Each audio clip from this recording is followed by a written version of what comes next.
Buenas tardes a todos. Gracias por venir a esta conferencia, organizada por Círculo Vitoriano y en colaboración con Celones de Oro.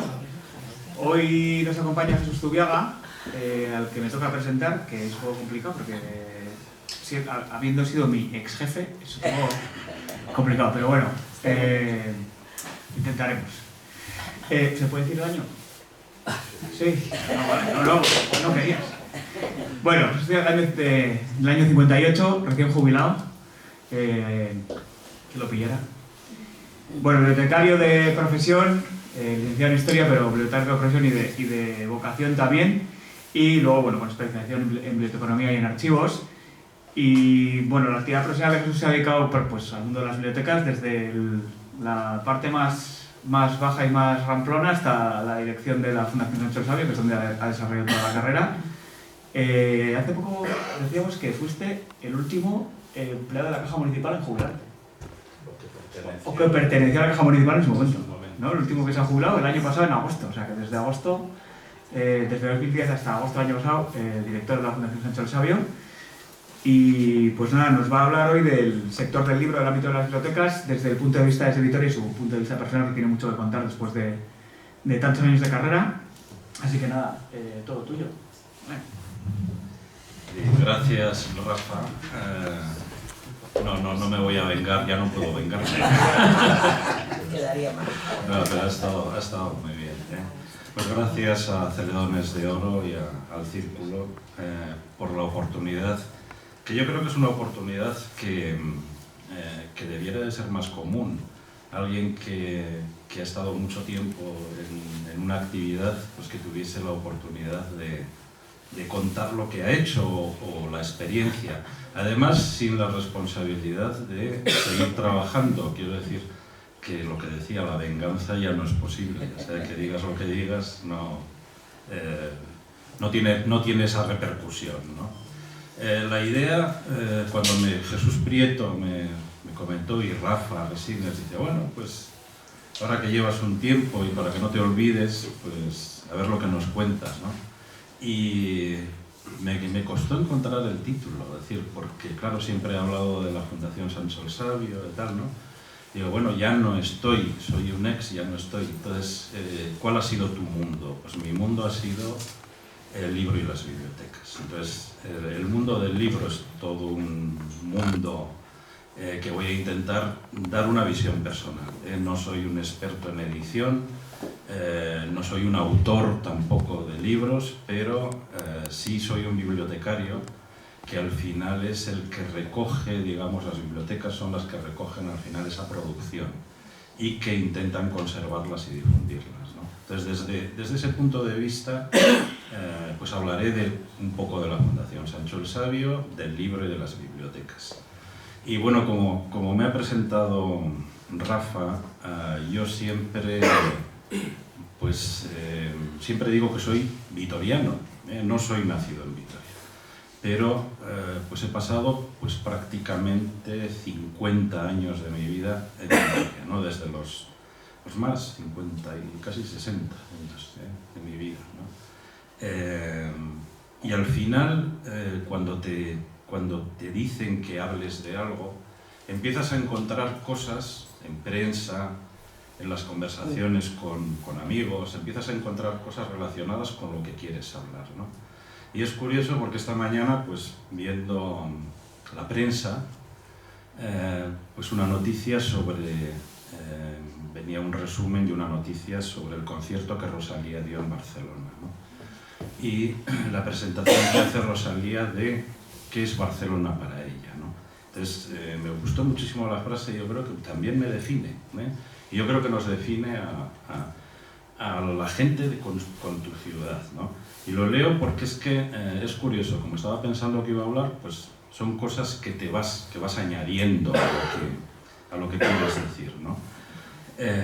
Porque es el lugar que te ha visto crecer, el que te confronta con quién eras y quién eres, el lugar donde no puedes huir de ti. Yo creo que define muy bien mi relación con Vitoria, ¿no? Y la otra relación es pues mi relación con el libro. Yo desde que tengo uso de razón es un mundo que siempre me ha atraído, ¿no? Y he tenido la suerte de que profesionalmente pues, me he dedicado al mundo de las bibliotecas, ¿no? Se puede hablar muchísimo y mi idea es hablar un poco del mundo del libro. ¿Por qué? La pregunta era, ¿no? ¿Por qué leemos lo que leemos? También hablaré de un poco las estadísticas, también muy resumidas, de la lectura y del mundo del libro y de la edición, de la lectura en euskera, de la edición en euskera, ¿no? Pero siempre me llamaba la atención qué libros encuentras en las librerías y qué libros encuentras posteriormente en las bibliotecas y por qué están allí, ¿no? ¿Por qué esos libros están allí? Porque no es un milagro, ¿eh? Entonces le he llamado ecosistema del libro. Lo hemos hablado mucho en la Fundación también. El año pasado fue la última exposición en la que yo participé también en la Fundación y fue impreso en Vitoria. Y hablábamos, me acuerdo que al preparar la exposición, hablábamos de todo lo que influía en el mundo del libro, ¿no? Y llegaba a la conclusión de que era como un ecosistema, para llamarlo. Un ecosistema es en ecología, pues todos sistemas organizados o relacionados, y en este caso en un sistema cultural que es el libro, ¿no?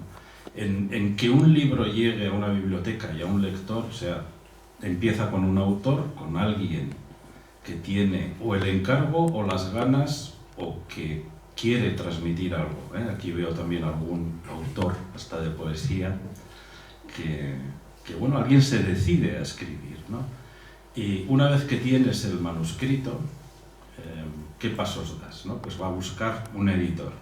Y aquí tenemos digamos, una equivocación entre editar y publicar. Editar son empresas editoras y empresas de publicación. Editar es todo el trabajo que se hace alrededor de un texto que te entregan, que se va a editar, ¿no? Entonces hay correctores, bueno, traductores si vienen de otra lengua, y en el mundo del euskera hay muchísimo en traducción, correctores con correcciones de estilo, ortográfica, hay hasta 3 y hasta 4 correcciones antes de que, si en una editorial seria, hasta que sale el libro, digamos, ya compuesto, ¿no?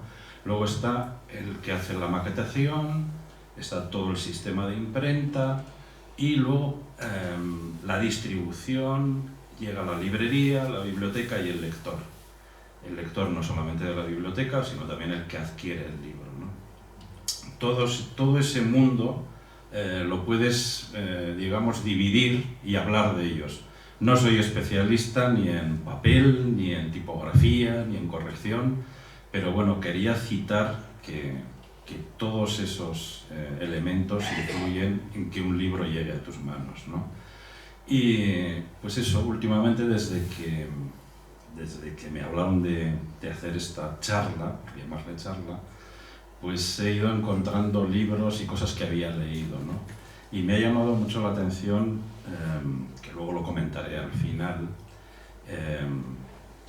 voy a mirar, que me pierdo, voy a empezar de atrás abajo.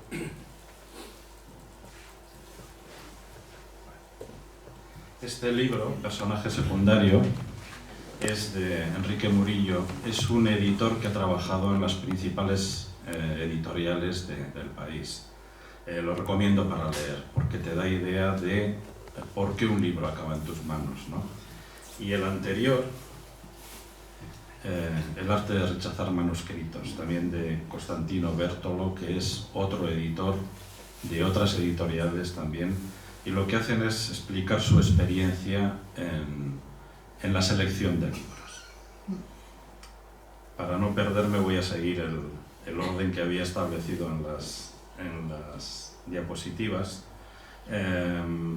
Como os decía, hablar de Fundación Sancho el Sabio, de cultura vasca, del libro como ecosistema, de bibliotecas. De las cosas que he ido encontrando últimamente cuando me han planteado el hablar, pues curioso, Flavita Banana suele publicar unas tiras cómicas en El País, y curiosamente últimamente trata mucho del libro, ¿no? Y entonces esto me da pie a hablar de este mundo del libro que yo he ido conociendo desde que empecé a trabajar en esto, ¿no? Este es una tira, si lo leéis creo que lo estáis bebiendo, y este en beige no lo tendría. Esto me recuerda que cuando yo empecé a trabajar teníamos una biblioteca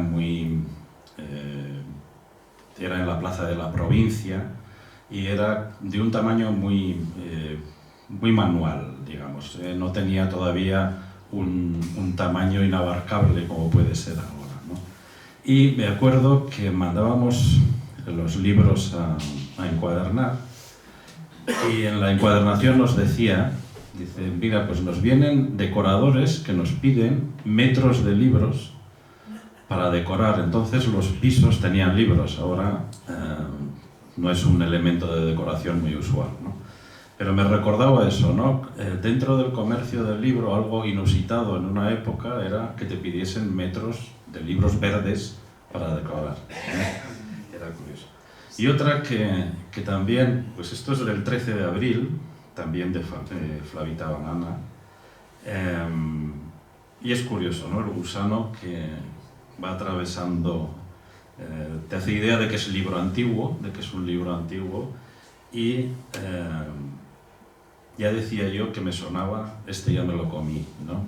También me da pie, dentro de la colección que hemos trabajado, del mundo del libro, y no me voy a meter en toda la historia, pues hay una parte que es patrimonio bibliográfico. Y entonces, dentro de la colección de la Fundación Sancho el Sabio es una parte básica. Y nos encontramos a veces con libros con estos elementos. No tienen vivo ya el gusano, pero hemos visto que se va comiendo porque el papel manual era bastante apetitoso para la época, cosa que no pasa ahora, ¿no? Era un poco una mención a qué cosas se pueden encontrar cuando te encargan el hablar, ¿no? También relacionado con Celedones de Oro, estamos en el ciclo XVI, pues en el ciclo sexto, y en 2016 pues hablé de la Fundación Sancho el Sabio.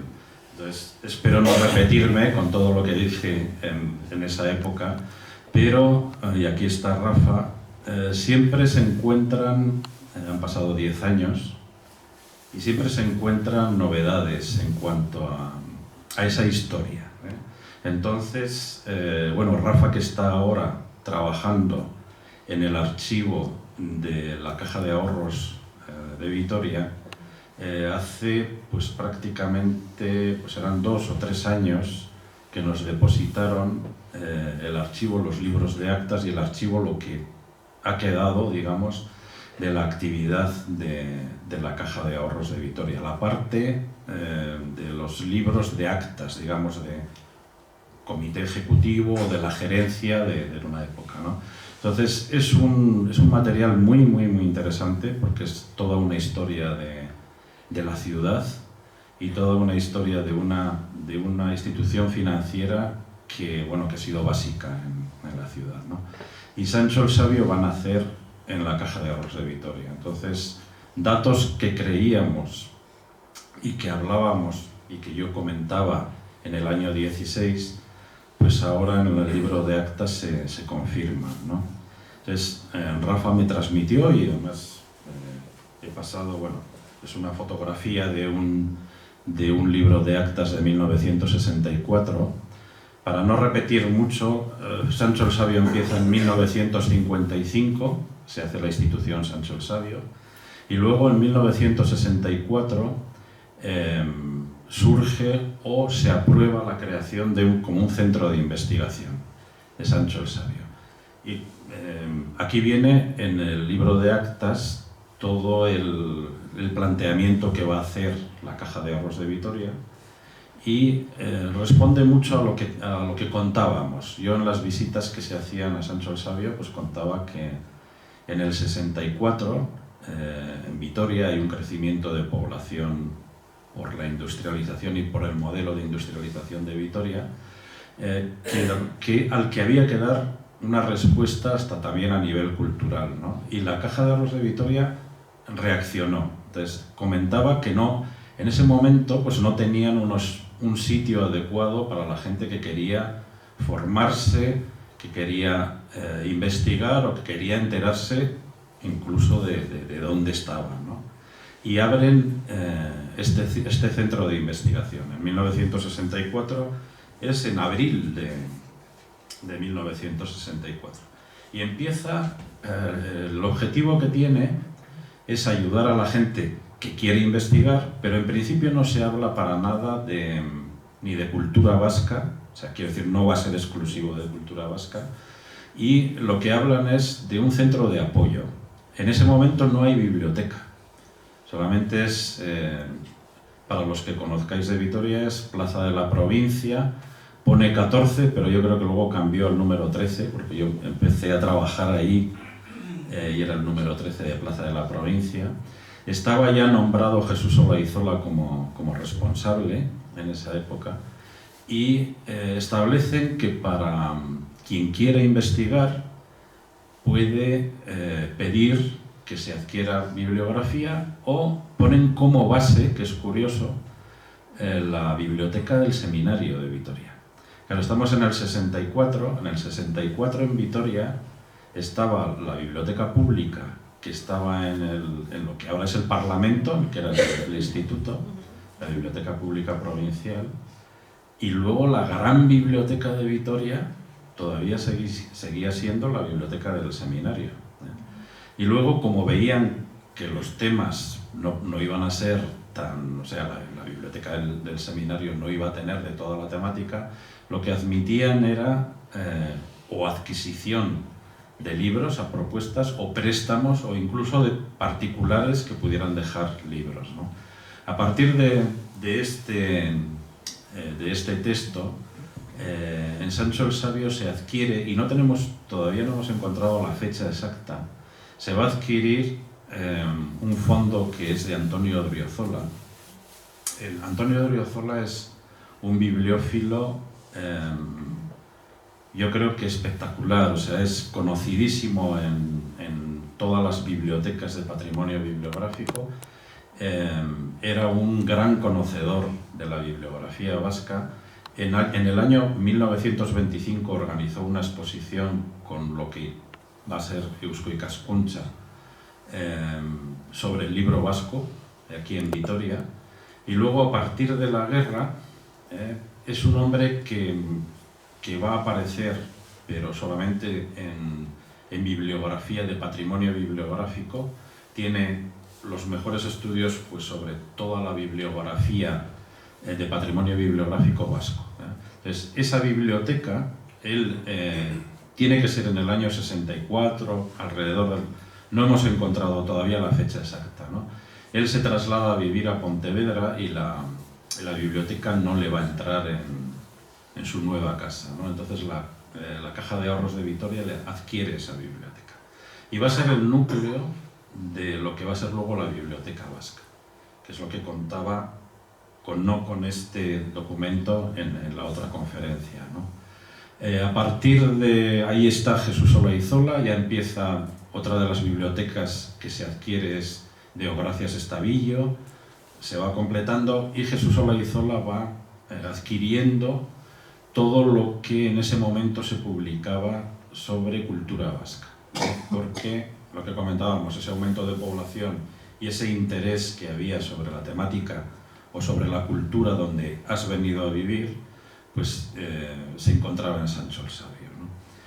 En ese momento la edición era bastante abarcable, es decir, la edición de bibliografía vasca, y sobre todo en euskera, va a tener una explosión, digamos, un crecimiento exponencial a partir de lo que es la transición.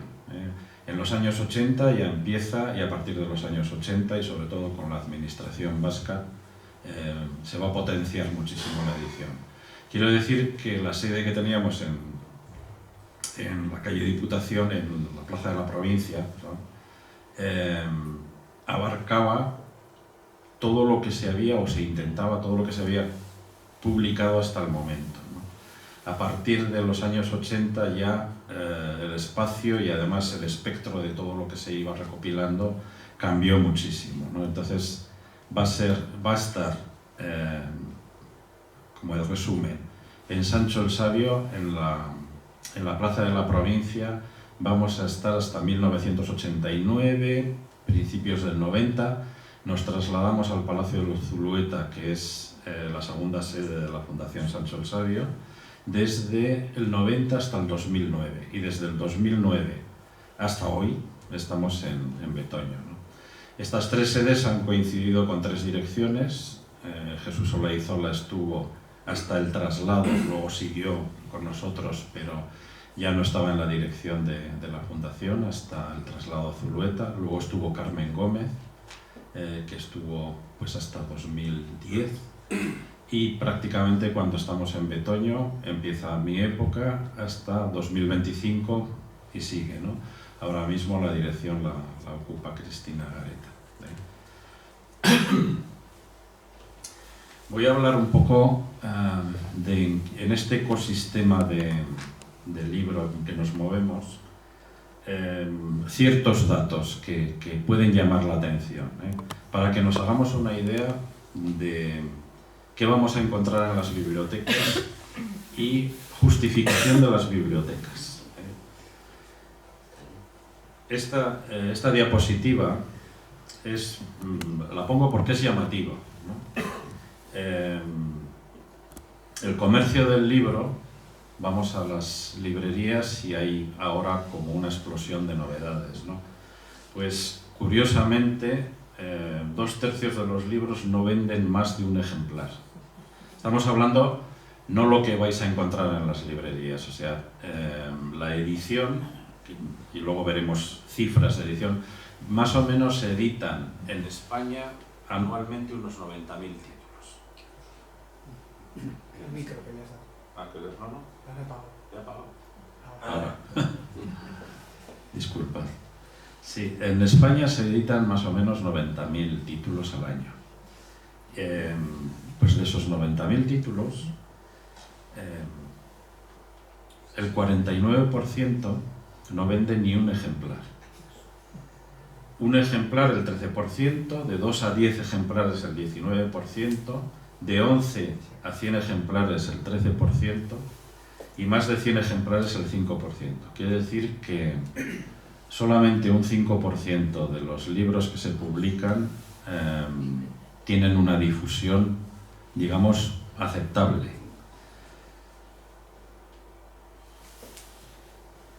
Esto es lo que os comentaba, 90.000 títulos, de los 90.000 títulos, 12.000 títulos son de literatura, 9.000 títulos de literatura infantil y juvenil, 800 de poesía y teatro y 1.200 de ensayo. Estos serían como una mezcla, ¿no? 60.000 en papel y 30.000 en otros soportes. No se cuentan, no tienen ISBN, los libros que se editan ahora en digital, que sabéis, pues hay muchas plataformas, pero sobre todo, por poner un ejemplo, Amazon, que ahora se puede autoeditar. Una cosa es autoeditar y pagarte la edición en papel o digital, o autoeditar y ponerlo tú. Es posible ahora con todos los programas que hay de generación de publicación de libros, publicar tus libros y ponerlos en Amazon, ¿no? Esto es curioso porque más o menos sale que se editarían 250 libros al día y más o menos 33 novelas al día. Es para hacerse una idea de cómo funciona el mundo de la edición. En euskera estamos hablando, hablo siempre 2024, son las últimas cifras, digamos, que están ya establecidas. 2025 lo publicarán ahora, antes del verano publicarán las cifras. O sea, en euskera en el año 24 se editaron 1.980 títulos. Esta distribución, este esquema, está publicado en los informes que hace el Observatorio Vasco de la Cultura, que hace unos informes bastante completos sobre todos los sectores culturales, y este es sobre la edición en euskera. Veis, bueno, el autor-editor, los títulos es curioso, veis que hay 114 autores o agentes que son autor-editor. Esto es lo que aparece en el ISBN, que no tienen por qué publicar todos los años, por eso no corresponde, son 92 obras que publican 114 autores que aparecen en ISBN, ¿no? Editores, sobre todo son ediciones editoriales privadas. La administración, 188, me parece un número bajo, quiero decir, pero estamos hablando sobre todo en papel, porque ahora la administración sobre todo está publicando en digital. Y en Iparralde, pues 51, de 8 editoriales. Eso, digamos, es el espectro en el que nos movemos, o que se movía la Fundación Sancho el Sabio cuando adquiere bibliografía en euskera, ¿no? La Fundación Sancho el Sabio, más o menos 3.000, 3.500 más o menos títulos adquiere cada año. Ahora ha cambiado mucho, ha cambiado con el tema digital, ya hablaremos un poco de cómo estamos ahora en la actualidad. El otro elemento que quería comentar era, también es del Observatorio Vasco de la Cultura, hicieron una encuesta alrededor de 1.800 personas y sobre esa encuesta han establecido, llevándola, digamos, al conjunto de la población, han establecido unos tantos por ciento de cómo funcionan o cómo consumimos elementos culturales, ¿no? Reconocemos que el 76%, o sea, el 76,6% de la población lee libros, al cine el 65%, conciertos 65%, teatro, asistencia a bibliotecas 40%, y bueno, veis, es un poco una estimación, pero que nos da una idea de por dónde se mueve, digamos, el público que va a ir a los actos culturales. Y a mí lo que me interesaba era el tema de la biblioteca, ¿no? En la misma encuesta, prácticas culturales en euskera. Escuchar música, de esos 1.800 llevados, digamos, al espectro de toda la población que pueda manejarse culturalmente en el mundo vascohablante, ¿no? En euskera, que establecen más o menos en el 43,1% de la población. Escuchar música, casi el 90%, ¿no?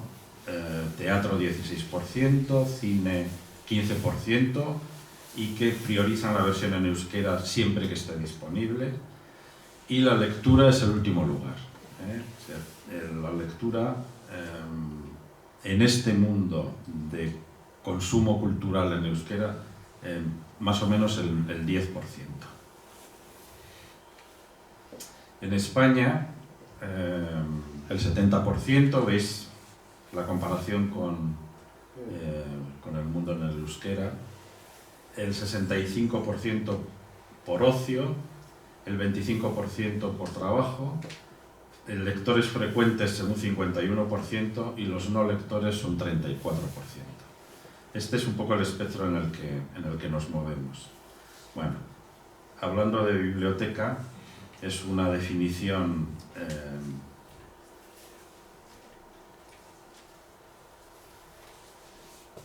como un resumen de lo que sería una definición, no os lo voy a leer, pero vamos, una biblioteca, su función es, lo vamos a ver en el siguiente, organizar, gestionar, preservar y difundir, ¿no? Lo que está cambiando ahora en el mundo de las bibliotecas es, vamos a ver, nuestra primera función era el difundir, ¿no? Y hasta la época hasta el nacimiento, o sea, el surgimiento de Internet, las bibliotecas eran el primer elemento o el primer escalón donde alguien que iba a investigar o iba a buscar información, donde acudía, ¿no? Entonces, con el tema de Internet y con toda la evolución de las nuevas tecnologías, ya no somos el primer escalón, ya digamos que somos el segundo o el tercer escalón. Y la generación que ahora, pues como me toca a mí, ¿no? que nos estamos jubilando, somos como una generación bisagra.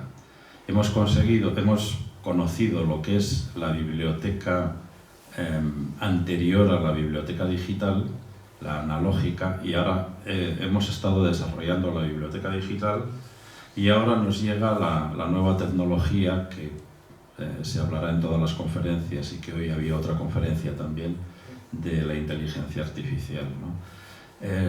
Voy a explicar un poco el trabajo que hacíamos en las bibliotecas para entender la evolución. Cuando antes Rafa ha dicho que he ocupado dentro de la Fundación Sancho el Sabio desde todos los puestos de abajo arriba, cuando yo entro a trabajar es biblioteca analógica totalmente, Plaza de la Provincia, una colección abarcable, Jesús Olaizola. Jesús Olaizola funcionaba con un fichero manual que él había hecho. Jesús Olaizola no era un profesional de biblioteca, quiero decir, era una persona con una amplia cultura que, bueno, siempre alrededor de los libros le interesó ese mundo y, bueno, con la actividad que tuvo en Sancho el Sabio, pues empezó a generar ese fondo bibliográfico, ¿no? Él tenía unos ficheros manuales que conservábamos, donde catalogaba, describía, que es el trabajo técnico que se hace en las bibliotecas, los libros que iban entrando. Y sabía de memoria dónde estaba cada libro dentro del espacio físico de Sancho el Sabio en la Plaza de la Provincia, ¿no? De tal forma que ibas a consultar algo y prácticamente no tenías ni que mirar el fichero, le decías a él y él te sacaba las obras que consideraba que eran adecuadas a lo que tú preguntabas, ¿no? Cuando ya nos trasladamos el Palacio Zulueta, en el Paseo de la Senda, empieza la automatización. La automatización de la biblioteca es esa descripción que hacemos de cada obra que se edita. Hacemos una descripción, autor, título, como una especie de resumen de lo que trata ese libro, ¿no? Es lo que encontráis en las fichas bibliográficas en cualquier biblioteca. Y eso lo empezamos a hacer de forma automatizada a partir del año 90. Tenías que ir a la biblioteca, ya en esa descripción sí poníamos la ubicación dentro de la biblioteca. Ya la memoria ya no funcionaba. Como comentaba, a partir de los años 80, la explosión que hay de edición ya no permite ese control memorístico de dónde estaban los libros, ¿no? Hemos pasado como de una colección personal a ya una colección más o menos estructurada, ¿no? En esa automatización todavía tenías que ir a la sede y, bueno, pues entrar en el ordenador y buscar. Ya no necesitabas tanto el trabajo o la consulta al bibliotecario, sino que podías hacerlo con la base de datos, ¿no? De esa parte, o sea, el siguiente paso va a ser la publicación en Internet. Pero tenías que saber que existía la Fundación Sancho el Sabio para encontrar en Internet la dirección, entrar al catálogo y buscar el libro, ¿eh? Os voy dando un poco los pasos en los que hemos ido trabajando, ¿no? La siguiente es cuando ya aparecen los buscadores. El gran cambio en el mundo cultural va a ser Google, en nuestra generación, ¿eh? Esto ya está superado. En Google ya no necesitabas saber que existía Sancho el Sabio, ni necesitabas saber que existía un catálogo, sino que encontrabas lo que buscabas ya, y dentro de lo que buscabas te aparecía lo que tenía Sancho el Sabio, ¿eh? Y la siguiente fase ya va a ser la digitalización. O sea, hasta ahora encontrabas la referencia, pero tenías que ir a consultar el original, el libro. Todavía estamos hablando de analógico, ¿no? El siguiente paso ya es antes, pues casi, sí, antes del siglo XXI. Ya empezamos en el año 95, desde el año 95 hasta prácticamente nuestros días, ¿no? A digitalizar Entonces ya no solamente encontrabas la referencia, sino que podías consultar, sobre todo en todos los libros que no tenían derecho de autor y todo el patrimonio bibliográfico, encontrabas la referencia y la obra, ¿no? Y a partir ya, cuando entramos en el siglo XXI, empieza la edición digital, que en principio, estamos hablando de PDFs y EPUB, son como una copia en formato digital de lo que era un libro analógico. Hasta ahora, la copia del libro analógico era lo que podías consultar en Internet. Es un elemento, digamos, paralelo a cuando se inventa la imprenta, estamos siglo XV, que lo que va a hacer es reproducir al principio los manuscritos, o sea, la primera época de la imprenta incunable, lo que hace es reproducir los manuscritos que se hacían en conventos o de forma manual, y la primera imprenta hace una reproducción de los manuscritos, solo que en vez de hacer una copia manual, pues podías hacer 1000, 2000 copias, ¿no? El primer elemento de los libros digitales es una copia de lo que son los libros analógicos. Entonces, ahora estamos cambiando. Ahora estáis viendo que la evolución que ha hecho la tecnología nos lleva a que la edición sigue siendo a veces en papel, sigue siendo otra parte en PDF, en EPUB, pero ya no es la transmisión de saber que se hacía antes en ese formato, ya no es el formato básico. Lo estamos viviendo también. Sancho el Sabio ha publicado históricamente una revista, sigue publicando la revista Sancho el Sabio, y sigue recibiendo artículos, pero es un mundo que en ciencias sociales sigue funcionando, pero en investigación, en tecnología y en investigación científica ya no es el camino. Lo que se hace ahora es una publicación continua. O sea, se publica en Internet, pero podéis entender que alguien que está con una investigación de gran nivel o de la última investigación, en este proceso que he comentado de edición, para cuando sale editado en papel ha perdido ya actualidad, ya está incluso superado o ya está completamente citado sin haber sido editado, ¿no? Entonces ahora en ciencias y en investigación se está publicando de forma continua. O sea, no hay una publicación, pero bueno, no es la cabeza de la publicación un elemento como eran las revistas o como eran la bibliografía. Y bueno, para contar, por último,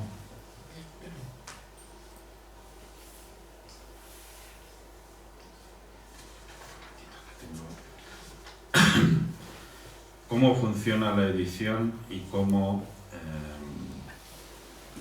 se establece el precio de los libros y cómo terminan los libros en las bibliotecas, ¿no? El precio del libro, vamos a poner un precio medio, como 20 euros, que más o menos es el precio medio ahora de los libros. Un autor cobra de un 5 a un 12% del precio final del libro. El editor se lleva de un 45 a un 55% del precio, porque el editor es el que hace todos los procesos y luego tiene que hacer también la distribución, ¿no? Y la librería tiene más o menos un tanto por ciento, de un 35 a un 40, de un 30 a un 40%, ¿no? Curiosamente, ahora, con la estadística que habéis visto antes de que solamente un 5% de los libros, estamos hablando sobre todo de ficción y de literatura, no estamos hablando de libro científico. Cuando se hablan de las cifras de venta del libro, están tanto en Euskadi como en España, están, digamos, trastocadas o no son exactas, porque ahí se mezcla también la venta del libro de texto, que ahora está bajando bastante porque ya no son los textos obligatorios que se hacían antes en los colegios y tal, pero todavía trastoca las cifras por la venta de libros de texto. Pero en los libros de ficción o los libros que compramos en las librerías, un 5% son los que van a vender más de 100 ejemplares. Esos, en una editorial, si veis, cuando vais a las librerías, tienen las novedades en las mesas y luego tienen en estanterías, normalmente organizados por alfabético, por temas y dentro de los temas por autores y también por editoriales. Y a las editoriales les interesa esa organización dentro de las baldas porque al final vas buscando los títulos, o sea, da idea de que tiene más presencia o que los títulos más interesantes están en editoriales, ¿no? En editoriales que ahora son más potentes. Estoy hablando, he puesto el de personaje secundario de Enrique Murillo porque es el editor, ha trabajado mucho tiempo con Anagrama, lo pongo como ejemplo. Anagrama es una editorial que ha influido muchísimo en lo que es la historia de la literatura de este país. Porque al final los textos que publica y los autores que publica los elige un editor, los elige, en este caso estaba funcionando mucho Enrique Murillo y comenta en esta obra cómo calificaban a los manuscritos, ¿no? Y cómo hay un comité de redacción y un comité de publicación que establece quién va a pasar o quién va a editar. Una editorial, os he comentado que más o menos se queda con el 35, 40, hasta el 50, 55%, todos los gastos de edición los asume, ¿no? Y digamos los distribuye por un número de ejemplares que le resulten económicamente rentables o que piensa que le va a resultar económicamente rentable. Habéis visto en la primera estadística que he presentado que solamente un 5% de los libros venden más de 10 ejemplares. La tirada media de libros más o menos en castellano son alrededor de 3.000 ejemplares y la tirada media de libros en euskera son alrededor de 1.100, de 2.100. ¿Qué quiere decir? Que tanto en uno como en otro, si hay un 5% de títulos que solamente venden más de 100, ¿qué pasa con el resto de ejemplares? O sea, ese gasto que he dicho de la edición se divide entre 2.000 o 3.000 ejemplares, pero solamente vas a vender, dependiendo de qué libros, vas a vender una media muy baja, ¿no? ¿Qué pasa? Pues que se destruyen. Gran parte de la edición que se está haciendo, a partir de un tiempo que pasa la novedad, si no se vende, se va a destruir.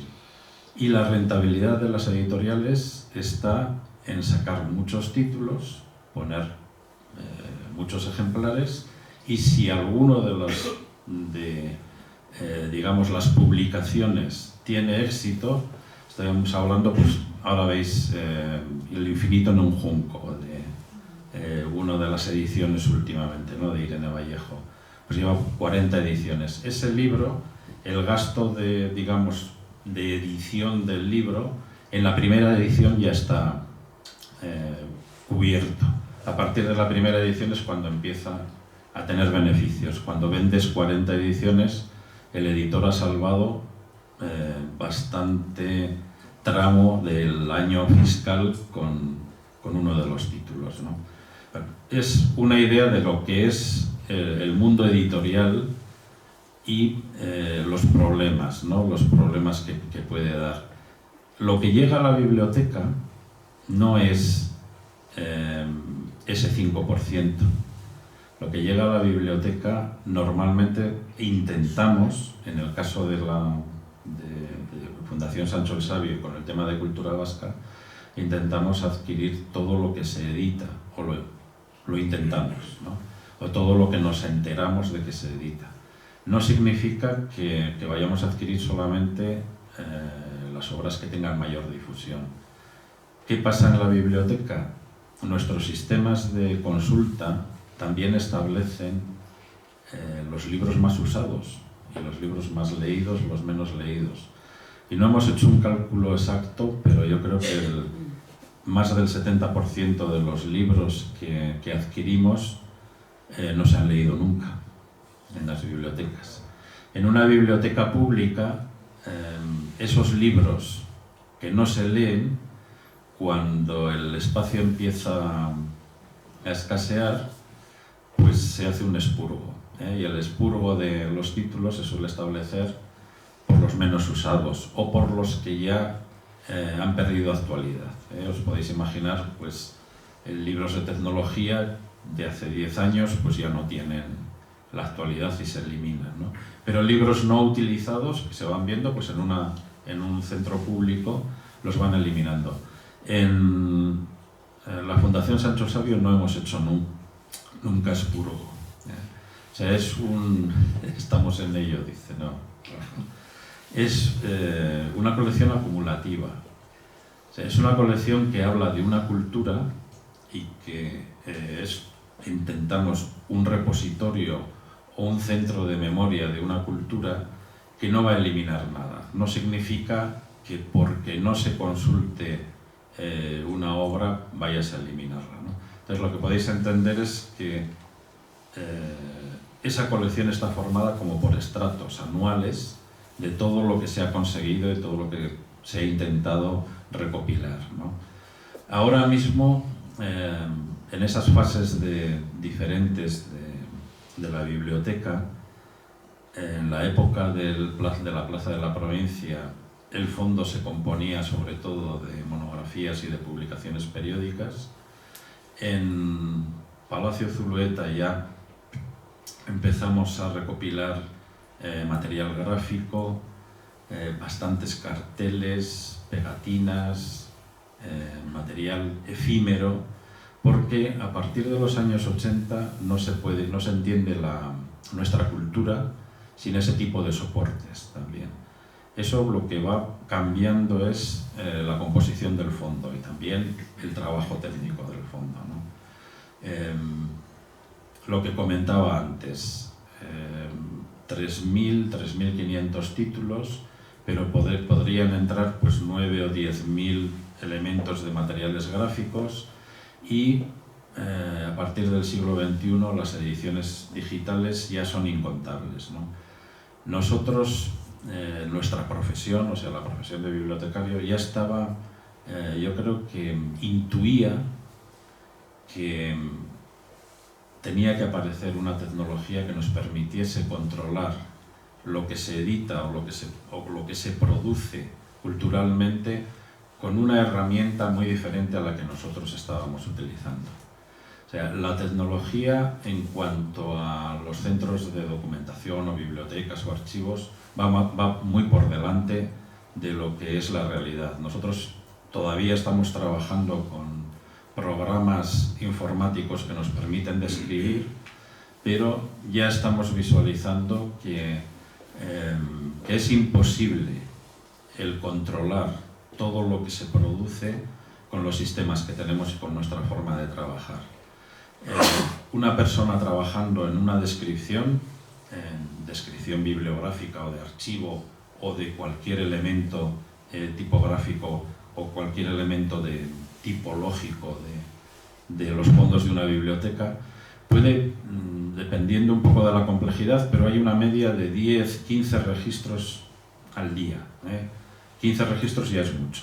Y si nos metemos en elementos muy especiales, como, o sea, una cosa son registros de actas o de cosas que son como automáticos o elementos que se puedan describir muy rápido, pero otra cosa es un libro antiguo, por ejemplo, o un documento de archivo que la persona que tiene que hacer esa descripción la tiene que resumir. Entonces, con todo lo que se publica necesitaríamos, pues no sé, 200 vidas para poder describir solamente lo que se ha editado en un año. Con lo cual ya intuíamos que tenía que haber alguna herramienta que nos permitiese que ese trabajo, que en cierta forma es rutinario, viniese hecho, ¿no? Es lo que viene con inteligencia artificial. Ya yo me he retirado ya con alguna de las primeras pruebas para que cierta documentación se pueda describir desde la inteligencia artificial. Y estos libros que comentaba de Enrique Murillo y de Costantino Bertolo comentan que ese proceso de edición que necesitaba un lector, o sea, el sistema era que el manuscrito llega a la editorial y alguien en teoría lo tiene que leer. Les llegan alrededor de 40 y tantos manuscritos diarios, no los leen, tienen una primera selección, ¿no? Pero de esto que, enlazando con lo que decía antes, la inteligencia artificial está llegando también a las editoriales y está haciendo unos resúmenes pues bastante atractivos de las lecturas, ¿eh? O sea, no necesitan tener un lector para establecer criterios sobre los manuscritos que les están entregando, ¿eh? Con lo cual es un poco el futuro que quería comentar, ¿no? Esos escalones que ya no somos, ese escalón en el que la investigación va a ir por otro camino. En la biblioteca vamos a tener un repositorio o una colección histórica y ahora archivos, bibliotecas y museos están llegando a, digamos, una unión en cuanto a conceptos. Las bibliotecas tienen elementos de arte, los libros antiguos son prácticamente elementos de museo, los museos tienen archivos y tienen biblioteca, y los archivos tienen también elementos de biblioteca. El mundo de los archivos, en Rafa también es el que lo está trabajando ahora, lo que estamos viendo es que un archivo histórico, en el momento en que se digitalice de forma completa, y bueno, está descrito ya prácticamente, pero cuando se digitalice de forma completa, podríamos cerrar la puerta. Y los archivos históricos, estoy hablando, son archivos cerrados que tienen una documentación de una época. En el momento en que se digitalice y se transmita, ya podemos cerrar la puerta del archivo. Es una parte del trabajo que desaparecerá, ¿no? Bueno, para cerrar un poco el planteamiento, como os he comentado, la última exposición que trabajamos en la Fundación Sancho el Sabio hasta que yo me fui fue impreso en Vitoria. No quería hablar tampoco de la historia de la imprenta, pero en Vitoria el primer libro es de 1722, es una imprenta muy tardía. Y el primer libro en euskera que se edita en Vitoria va a ser 1731. Quiere decir que comparando el primer libro que se edita, que se imprime en euskera va a ser 1545, veis un poco el retraso que hay en cuanto a la imprenta de Vitoria. Esta exposición lo que quiso hacer es pues un homenaje y una historia a la imprenta en Vitoria y a una persona que estuvo muy relacionada con Sancho el Sabio, Julio César Santoyo, que publicó en Sancho el Sabio la historia de la imprenta. Me pareció una forma pues adecuada de terminar también mi actividad profesional con un homenaje a alguien que dedicó pues gran parte de su tiempo libre a esa historia de la imprenta. Bueno, espero no haberos aburrido mucho.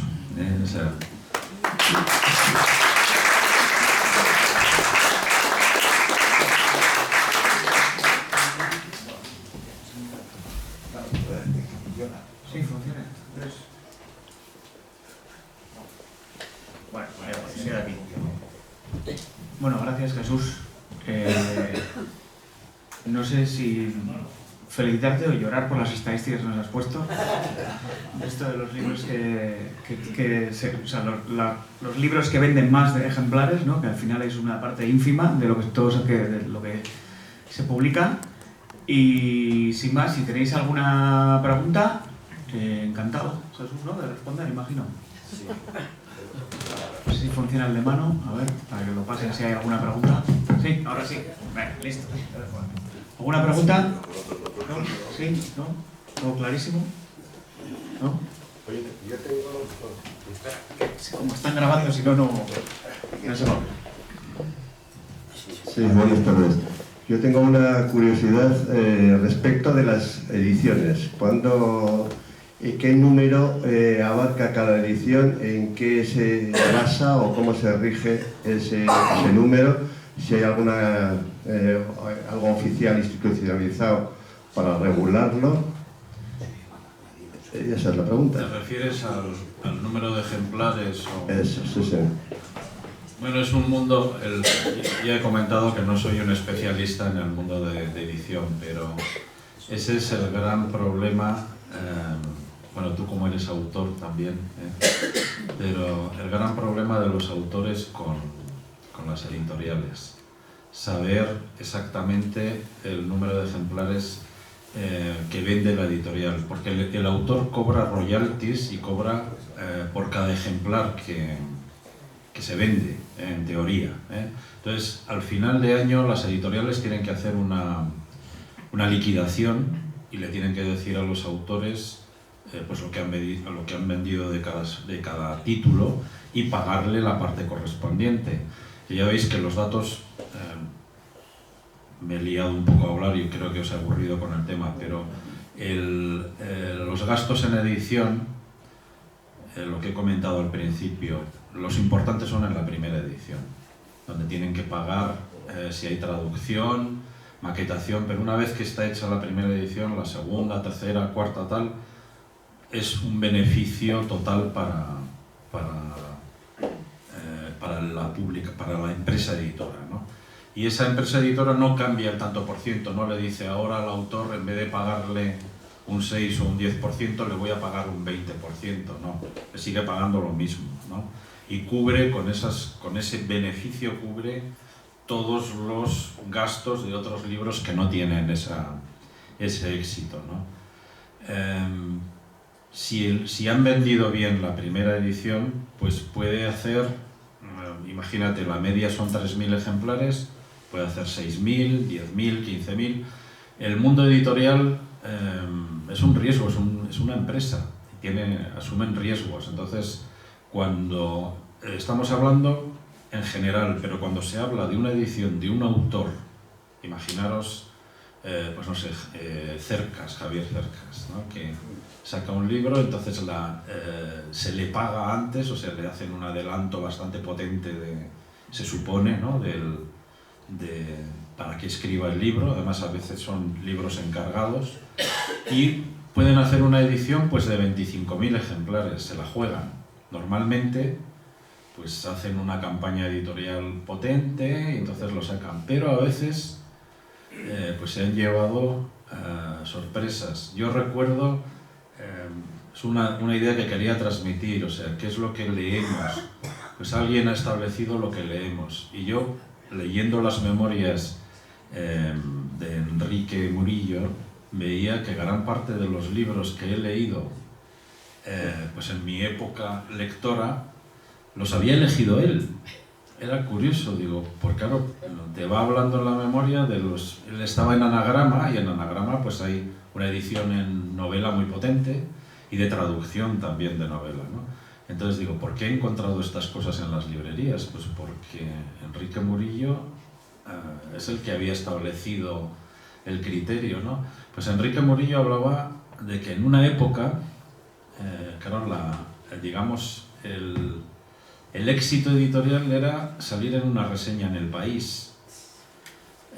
Si El País publicaba una reseña, pues esa edición no son 100 ejemplares, era bastante más. Entonces El País enseguida se dio cuenta de que tenía un poder estupendo. Eso es lo que te pasa, primero, y dentro del País los críticos literarios que establecían, ¿no? Enrique Murillo fue el que le puso nombre a Babelia, al suplemento de libros del País, ¿no? Luego acabó mal con El País. Bueno, os recomiendo leerlo porque a mí desde luego me gusté, no sé si lo he sabido transmitir, pero alguien ha hecho la selección antes que tú, ¿no? Y bueno, lo que me comentabas, ¿cómo se establecen las ediciones y lo que hacen? Pues en Anagrama, por ejemplo, Javier Marías, sabéis que es otro de los autores, pues acabó tarifando con Herralde, con el dueño de Anagrama, porque las liquidaciones que le hacían no correspondían con lo que él percibía, ¿no?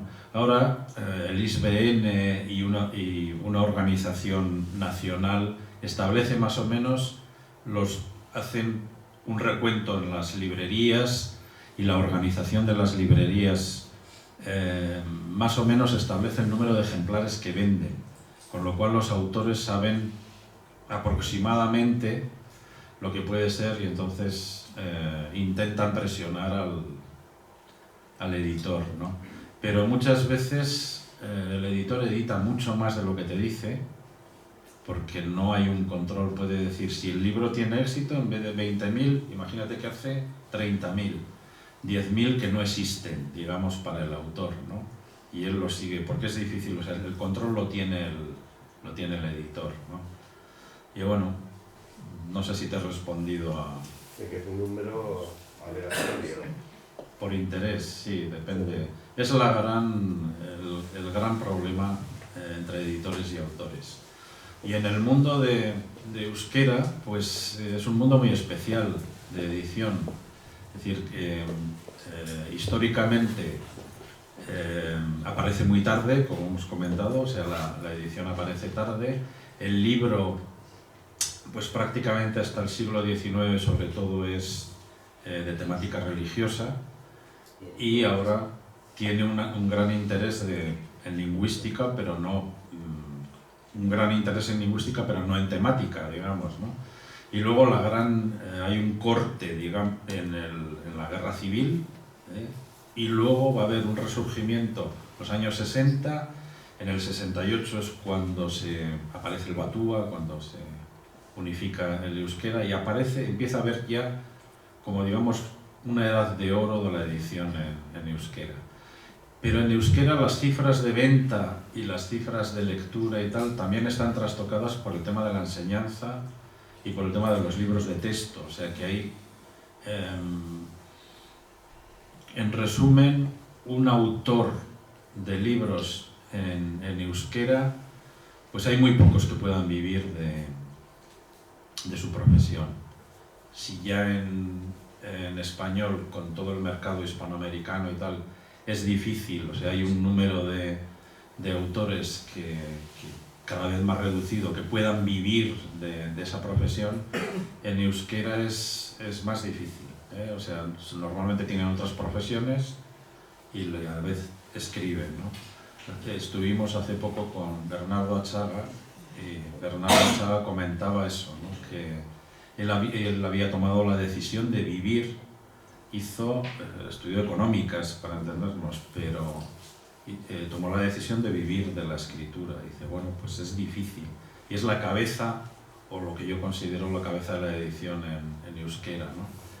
Y efectivamente, y quiere decir que es un mundo con un público lector posible, pues no sé, Román, tú también me puedes decir, pero estamos hablando pues alrededor de 1 millón de personas que puedan leer en euskera, por ahí, ¿no? 800 y pico, 1 millón de esos. Con esos tantos por ciento calculamos que la mitad pueda interesarse. Quiere decir que el espectro de edición en esta cultura y el espectro de cliente, digamos, que pueda adquirir eso es más reducido, ¿no? Y en el caso de la literatura castellana, la literatura en español, pues tienes una población muchísimo más amplia, pero además tienes todo Hispanoamérica como mercado, ¿no? Quiere decir que dentro de una cultura minoritaria, si no es por un apoyo público, sería muy difícil editar. Hola Jesús, primero felicitarte por la jubilación, porque veo que de alguna forma con el panorama que has dejado, como lo que pasa en el mundo en estos momentos, hay mucha incertidumbre, ¿no? En estos momentos me quedo con la parte final, ¿no? Me acuerdo que has comentado que en el año 1964, cuando se inaugura la Fundación Sancho el Sabio, se abre como un centro de investigación y como un centro ya de consulta para posibles estudiosos, escritores, para un montón de gente interesada en temas culturales. En estos momentos, con las nuevas tecnologías, dices que casi vamos a cerrar la puerta, físicamente, ¿no? Y en estos momentos aquí en Vitoria, por ejemplo, hay archivos. Está el archivo histórico, está el archivo municipal, el archivo provincial, la Fundación Sancho el Sabio. 4 estructuras para guardar documentación y todo esto. Con las nuevas tecnologías, ¿qué puede pasar con estos 4 centros? Bueno, no nos vamos a llevar... Esto es para que Rafa Resines tome nota. No, si he transmitido esa idea... Es una no, transformación. sí, no era mi intención en plan negativo. Yo creo que No. las instituciones van a seguir perviviendo. Lo que quería decir es que cuando antes éramos el primer escalón de... Cuando alguien quería investigar, ahora no eres el primer escalón, pero afortunadamente son instituciones muy vivas, con mucho cambio, porque antes, lo que os comentaba antes, teníamos solamente el libro analógico y la revista, o sea, las revistas, los periódicos. Todavía, si os acercáis a la Casa de la Cultura, que es el ejemplo de biblioteca bien configurada, digo bien, físicamente bien configurada, en el centro de una ciudad, con accesibilidad. Esto era en las bibliotecas analógicas. Ahora la ubicación ya no es tan fundamental en las bibliotecas digitales, pero para lo que comentamos, no se van a cerrar. Lo que sí es verdad es que también he querido transmitir, tanto archivos como museos como bibliotecas, empezamos a hacer lo mismo. O sea, lo mismo en el sentido, nosotros hacemos exposiciones, o sea, nosotros, sigo hablando todavía estoy en prácticas en la jubilación. La Fundación Sancho el Sabio sigue haciendo exposiciones. Los museos, hace poco, Artium, por ejemplo, presentó el archivo de Néstor Basterrechea. Es decir, antes eso no era usual. Un museo de arte contemporáneo no trabajaba los archivos, trabajaba la obra e investigaba la obra, pero no investigaba, o sea, no recogía toda la documentación o todo lo que había generado un autor, ¿no? Y en archivos, pues afortunadamente el archivo dentro de nuestra vida va a ser fundamental. Yo hablaba de los archivos históricos, por ejemplo, pues no sé, el archivo que está el archivo histórico en Tordesillas. A ver, es una documentación cerrada, quiero decir, es una documentación histórica. Si esa la digitalizas, y ahora con los programas que los hemos visto, que leen, o sea, antes la dificultad de digitalizar algo, y yo que he pasado por todas las épocas, digitalizábamos los periódicos y el sistema tenía problemas para leer el periódico, para pasarlo a texto. Teníamos una imagen y para pasarlo a texto no lo entendía bien. Ahora lo entiende perfectamente. Y el otro problema que había era que los manuscritos, lo escrito a mano, no lo entendía. Ahora lo entiende. O sea, tú le enseñas al programa y te lee perfectamente el manuscrito. Incluso se han restaurado manuscritos que estaban medio deteriorados con la inteligencia artificial, ¿no? Lo que quería decir con eso es que en el momento en que pases todo eso a texto y lo tengas metido en una base de datos, pues cierras ese archivo, ¿no? Pero los otros archivos, los que has citado, van a seguir muy vivos. Está toda nuestra propiedad, todas nuestras declaraciones de la renta, toda nuestra documentación, o sea, todo pasa luego al archivo y sigue vivo, Eso va a seguir vivo. Y el museo, pues, es, bueno, con todos los cambios que también hay en el mundo artístico, pero también.